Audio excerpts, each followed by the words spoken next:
নবী আলাইহিস সালামের সাথে উম্মত পাঁচটি জিনিসকে হারিয়ে ফেলার পূর্বে তোমরা মূল্যায়ন করো। এক নম্বর, তোমার যৌবনকাল, বার্ধক্য আসার পূর্বে তোমার যৌবনকালকে মূল্যায়ন করো। তোমার সুস্থতাকে অসুস্থতা আসার পূর্বে মূল্যায়ন করো।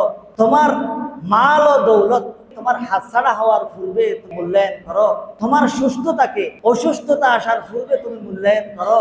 তোমার হায়াতকে মৌত আসার পূর্বে তুমি মূল্যায়ন করো। যেহেতু মৌত যখন আসবে, আমার হায়াতের আর কোনো দাম থাকবে না। আমার কবর, হাসর এইগুলি দামে হবে আমার জীবিত অবস্থায় আমলের কারণে। আমলের সবচেয়ে গুরুত্বপূর্ণ সময় হলো যৌবনকাল।